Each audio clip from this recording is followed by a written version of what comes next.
Subukan mo rin magluto ng ganitong luto sa itlog. Masarap na, healthy pa. Maglagay muna ako ng 2 pirasong itlog sa bowl.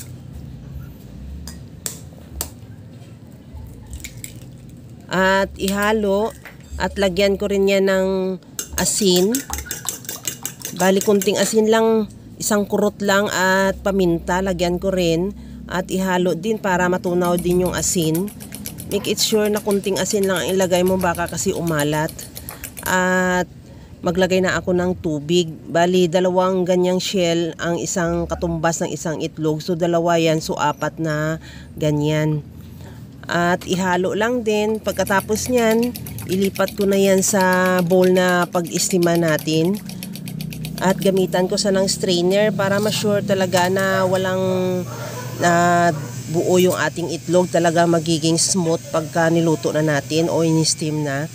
Pagkatapos nyan, tanggalin ko pa rin yung kunting bula na yan na natira. At ilutuin na natin yan sa steamer ng mga 5 to 6 minutes lang.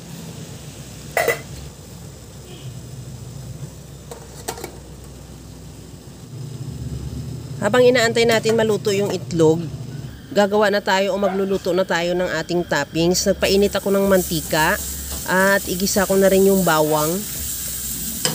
Ihalo lang hanggang sa maglabas lang ng aroma at isunod ko na rin ilagay yung sibuyas. The same process lang, ihalo hanggang sa maluto lang din yung sibuyas at ilagay ko na yung breast chicken na hiniwa ko lang siya ng maliliit o tinadtad ko siya ng maliliit para magiging ground chicken, yung para siyang giniling na rin, pero ginamitan ko lang ng kutsilyo yan. Ihalo lang hanggang sa mag-iba na ang kulay at timplahan ko ng asin at paminta, kunti lang din, at maglagay din ako ng toyo at liquid seasoning. Ihalo lang hanggang sa mag-reduce lang din yung toyo at liquid seasoning. At maglagay din ako dyan ng oyster sauce. Ganun lang din, ihalo hanggang sa mahalo lang din yung oyster sauce sa chicken. At maglagay ako ng kunting tubig para hindi masyadong dry yung ating chicken.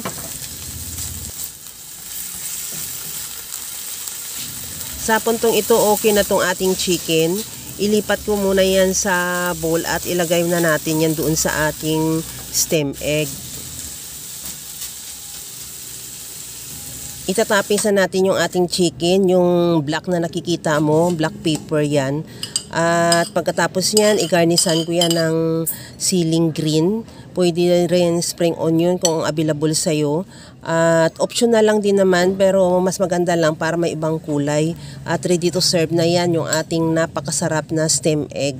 Kaya mga kalasa, kung nagustuhan mo yung ating video, please like na lang at pakishare na rin sa inyong mga friends. At kung bago ka pa lang sa aking channel, subscribe na at i-click mo na rin ang bell button para sa mga notification.